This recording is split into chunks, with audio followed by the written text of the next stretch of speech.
आपने कैसे कैसे रूप बदले, कुछ तस्वीरें मेरे पास में, क्योंकि आपने ये बात कही है, मुझे लगता है वो लोगों को दिखानी चाहिए। एक एक करके हम दिखाएं कि किस किस कैरेक्टर में कैसे दिखे। हाँ ये रंगीला।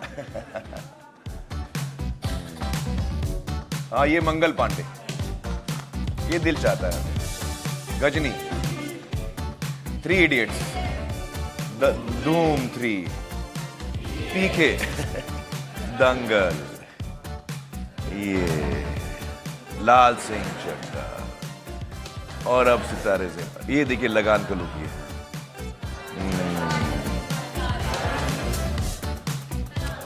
तलाश, ये फना। हाँ ये वो है ना, ये अपना डेली बेली में जो आखिर में गाना आता है। जब एक साथ देखते हैं तस्वीरों को तो पता चलता है कितने अलग अलग कैरेक्टर निभाए और कैसे कैसे रूप आपने बनाए। और आपने एक और चीज नोटिस की होगी, ज्यादा गेटअप नहीं है इसमें कि मैंने विग पहन ली है या कुछ बड़ा सा कुछ फेस पे कुछ कर लिया है। मैं चाहता हूं कि वो मैं ही रहूं, लेकिन उसमें एक बदलाव आए। वो जो बदलाव है वो अंदर से होना चाहिए। आप अंदर से बदलते हो, फिर आप बाहर से बदलते हो। आमतौर पर तो जो स्टार्स हैं उनको लगता है भी मेरा लुक इधर उधर नहीं होना चाहिए। हाँ, सारे जो स्टार्स आमतौर पे हैं वो चाहते हैं कि, और अच्छी बात है क्योंकि ऑडियंस भी चाहती है कि हमारे स्टार्स जो हैं वो खूबसूरत लगें, वो हैंडसम लगें, हमारी हीरोइंस खूबसूरत लगें। हमें अच्छा लगता है, मुझे भी अच्छा लगता है। मैं अमित जी को देखता था, विनोद खन्ना को देखता था, मुझे अच्छा लगा, अरे यार कमाल लग रहे हैं विनोद जी, क्या लगते थे, क्या चलते थे, दत्त साहब, ये सारे हीरोज हैं। तो लेकिन मेरा जो क्रिएटिविटी का जो चक्कर है उसमें ये सब चीजें मैं भूल जाता हूँ। मुझे भी अच्छा लगना है रजत जी, लेकिन चक्कर क्या है कि मुझे वो रोल में मुझे कैरेक्टर लगना है। तो और उसके अलावा भी मेरा ध्यान रहता नहीं है मेरे बाल पे या कपड़ों पे। तो अक्सर मैं बहुत ही कैजुअली ड्रेस्ड होता हूँ। मुझे पता है कि जो बड़े बड़े सुपरस्टार्स हैं वो एक दफा एक कपड़ा पहनते हैं, वो दोबारा नहीं पहनते। ये पता है आपको? एक दफा पहन लिया दोबारा नहीं पहनते। मैं बड़ा मिडिल क्लास किस्म का बंदा हूं, तो मुझे लगता है एक दफा पहन के क्या फेंक दूं मैं, मतलब क्या करूं यार, ये क्या ये इतना अच्छा शर्ट है, मैं क्या इसको फेंक दूं, अब इसको दोबारा नहीं पहन सकता। तो मुझे वो बड़ा ऑर्डर, तो मैं ऐसे अपने फॉलो करता हूं। मुझे जो टी शर्ट अच्छी लगती है, आपको ताज्जुब होगा, मेरे पास ऐसे कपड़े हैं जो 20-20 साल 25-25 साल पुराने हैं, और मेरा एक जज्बाती लगाव है उनके साथ, जुड़ाव है। तो मैं वो आज भी वही पहनता हूँ। तो थोड़ा थोड़ा फट भी जाते हैं, आपने देखा होगा फोटोज में, कई मेरे टी शर्ट्स हैं वो थोड़े यहाँ वहां से फट जाते हैं, फिर मैं उनको रिपेयर करता हूँ, रफू वफू करते हैं ना अपन। तो बट मैं छोड़ता नहीं उनको, मैं साथ में ले जाता हूँ अपने कपड़े। अब ये भी सच है कि एक दिन आपने कह दिया था कि अब मैं फिल्में नहीं करूंगा। हाँ, एक ऐसा वक्त आया था। मेरा क्या है कि 18 बरस की उम्र से मैं फिल्मों में हूं। एज एन असिस्टेंट डायरेक्टर मैंने काम शुरू किया था। उसके 4 साल बाद मैं एक्टर बना। तो हुआ ये कि 18 बरस की उम्र से ये जो मेरी जर्नी शुरू हुई है, जो मेरा सफर शुरू हुआ है, वो इतना मैं इस सफर में खोया हुआ था, इस पागलपन में, इस मैजिक में, इस जुनून में, इस नशे में क्रिएटिविटी के, कि इतने साल निकल गए, मैं 56 का हो गया हूं, और अब कोविड की वजह से मैं घर में बैठा हूं अकेले, और मैं सोच रहा हूं कि मेरी जिंदगी कैसे बीती है। और ये कोविड की वजह से हुआ है। अगर कोविड नहीं आता तो मैं उसी रफ्तार में फिर आगे भी बढ़ता। कोविड की वजह से मुझे जबरदस्ती घर पे बैठना पड़ा। और जब मैं सोच रहा था तो मुझे लगा कि यार ये आमिर, तूने ये क्या किया? तेरी जो फैमिली है, बच्चे हैं, अम्मी है, भाई बहन है, ये इनको आपने इतने सालों में इतना, मतलब आपने वक्त ही नहीं दिया है। और आप वक्त देते भी थे, आप उनके साथ रहते भी थे, आपका ध्यान कहीं और होता था। तो ये जब मैंने सोचना शुरू किया और रियलाइज करना शुरू किया, तो 1 दिन, 2 दिन, 3 दिन तो मुझे बड़ा डिप्रेशन हुआ रजत जी, और मुझे बहुत बुरा लगा। मुझे गिल्ट फील हुआ कि मैंने यार अपने बच्चों के साथ ठीक नहीं किया, अपने फैमिली के साथ ठीक नहीं किया, ये नशे में मुझे नहीं रहना चाहिए था। तो मुझे अपने आप पे बहुत गुस्सा आया मुझे, क्योंकि वो वक्त वापस नहीं आएगा। तब तक मेरे बच्चे बड़े हो चुके थे, आयरा और जुनैद। आयरा शायद 23 बरस की थी, जुनैद 28 बरस के थे, तो इस बात को 4 साल हो गए। तो मुझे इतना बुरा लगा कि यार जब मैं काम के नशे में, इस क्रिएटिविटी के नशे में खोया हुआ था, तो उस वक्त मुझे नहीं पता था कि आयरा जब 4 साल की थी या 5-6 साल की थी तो उसके मन में क्या विचार थे, उसको कौन सी चीजें अच्छी लगती थी, उसके क्या सपने थे, उसके क्या डर थे, what were her insecurities, what were her dreams, मुझे पता ही नहीं, क्योंकि मैंने ध्यान ही नहीं दिया। मेरे जो डायरेक्टर्स थे उनके साथ मैं वक्त बिताता था। उनके आशुतोष के क्या ड्रीम्स हैं मुझे पता है, आशुतोष की क्या इनसिक्योरिटीज हैं मुझे पता है, लेकिन मेरे बच्चों की मुझे नहीं पता है।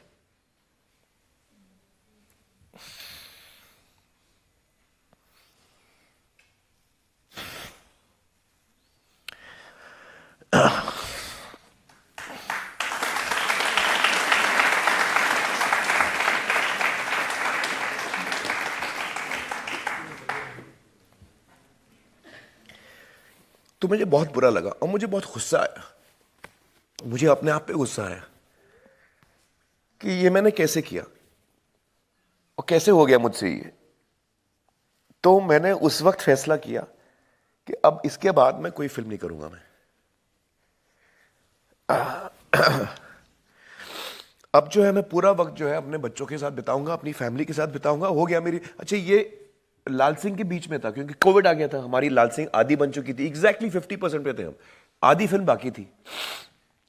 तो मुझे बहुत अपने आप पे गुस्सा आया और मैंने फैसला कर लिया कि मैं अब, लाल सिंह मेरी आखिरी फिल्म है, इसके बाद में कोई फिल्म नहीं करूंगा मैं। फिर ये बात मैंने अपने परिवार से कही और मैंने उनसे माफी मांगी कि भाई मैं नहीं था। तो उन्होंने भी मुझे दिलासा दिया, उन्होंने कहा नहीं नहीं आप ज्यादा हार्ड हो रहे हैं अपने आप पे, आप काफी मतलब अच्छे बाप हैं और बापों के मुकाबले आपने ठीक ठाक ही किया है, लेकिन मुझे लगा कि मैंने कम किया है। तो फैमिली में मैंने सबको बता दिया था कि ये मेरी आखिरी फिल्म है। तो मैंने छोड़ दिया था, वाकई मैंने छोड़ दिया था। और कमाल की बात यह है कि उससे पहले मैंने जो मैं अब फिल्म मेरी आ रही है सितारे ज़मीं पर, उसकी कहानी सुन के मैं प्रसन्ना जो डायरेक्टर हैं फिल्म के, उनको मैं हाँ कर चुका था, प्रसन्ना को मैं हाँ कर चुका था। क्योंकि हम लोग फिल्म पहले से प्लान करते हैं, उसका प्रेप होता है, और हमको पता भी नहीं था कि कोविड आने वाला है। तो कोविड में हम लोग की इतना वक्त निकल गया था, लेकिन वो फिल्म तब तक लॉक हो चुकी थी। प्रसन्ना के साथ मैंने डन कर दिया था कि हम फिल्म करेंगे। तो करीब एक 6-8 महीनों के बाद मैंने सोचा यार अब प्रसन्ना को मुझे बता देना चाहिए। तो मैंने उसको चेन्नई से बुलाया और मैंने प्रसन्ना को बैठा के मेरी ये सोच थी कि आज मैं उसको बता दूंगा कि भाई मैं फिल्में छोड़ चुका हूं, तो आप इस फिल्म में किसी और को ले ले, मैं तो ना प्रोड्यूस करूंगा ना एक्ट करूंगा। उस दिन सुबह को मेरे बच्चों ने मुझे बैठाया, जुनैद और आयरा, और उन्होंने कहा कि हम समझते हैं कि आप बहुत डिस्टर्ब्ड हैं कि आपने हमारे साथ वक्त नहीं बिताया, और हमें अच्छा लगता है कि आपके मन में ये विचार आया हमारे लिए। तो उस सुबह उन्होंने व्हाइट बोर्ड लिया और उसने लिखा कि अगत्सू में हम नंबर 1 ये जैसे करके 12 चीजें उसने लिखी, और मुझे पूछा कि इन 12 में से आप कौन सी चीजें करने वाले हो। तो मैं बोला ये नंबर 1, नंबर 7 एंड नंबर 9, ये 3 चीजें मेरी जिम्मेदारी होंगी। तो उन्होंने कहा इसमें आपका वक्त कितना जाएगा। तो मैंने कहा 15%, ज्यादा वक्त नहीं जाएगा इन चीजों में। तो उन्होंने कहा 85% आप क्या करने वाले हैं, बाकी का वक्त आप क्या करने वाले हैं। मैंने कहा मैं आप दोनों के साथ बिताऊंगा। तो उन्होंने हाथ जोड़ा उन्होंने कहा नहीं इतना वक्त, अभी 6-8 महीने हो गए, आपने इतना वक्त हमारे साथ बिताया, इतना वक्त हमने जिंदगी भर आपके साथ नहीं बिताया, और आपको शायद लगे कि 24 घंटे आप हमारे साथ रहना चाहते हैं, लेकिन हम नहीं चाहते कि हम 24 घंटे आपके साथ रहें हमारी भी जिंदगी है। और जुनैद ने मुझसे कहा कि पापा आप तो इतने एक्सट्रीमिस्ट हो कि आप अगर फिल्म कर रहे हो तो पागलों की तरह बेतहाशा फिल्में ही कर रहे हो और कुछ आपको सूझ नहीं रहा है। अब आपको लगा कि मुझे फिल्म नहीं करनी, तो आप इस तरफ जा रहे हो, पेंडुलम होता ना, घड़ी का पेंडुलम, अब आप इस तरह पहुंच गए हो कि मुझे एक फिल्म नहीं करनी, मुझे फिल्में छोड़नी। ये क्या बचपन है आपका? इतने एक्सट्रीमिस्ट कैसे हो सकते हो? एक बीच का भी जगह होती है जो हम बोलते हैं ना मॉडरेशन, कि आप हर काम करो लेकिन एक्सट्रीम नहीं करो। तो उन्होंने मुझे बहुत समझाया कि ये आप गलत कर रहे हैं। और किरण ने मुझे बताया, किरण तो रो पड़ी जब मैंने कहा कि मैं छोड़ रहा हूं फिल्में, तो किरण ने रोने लगी। तो मैंने कहा आप रो क्यों रहे हो, मैं तो अभी और हम वक्त बिताएंगे साथ में। तो किरण ने कहा नहीं, आप समझ नहीं रहे हो, आप you are a child of cinema. अगर आप फिल्में छोड़ रहे हो तो आप हमको भी छोड़ रहे हो, आप सब कुछ छोड़ रहे हो। तो आपने तो ये नहीं करना चाहिए आपको। तो वो तीनों ने मुझे बहुत समझाया। जिनको मैंने कम वक्त दिया था फिल्मों की वजह से, उन्होंने मुझे बोला कि नहीं आप मत छोड़ो, आप करो और बैलेंस करके करो। और जिन लोगों ने, करोड़ों लोगों ने आपको प्यार दिया, इतना बड़ा स्टार बनाया, उनको तो प्रॉमिस कर दीजिए अब कभी नहीं छोड़ेंगे।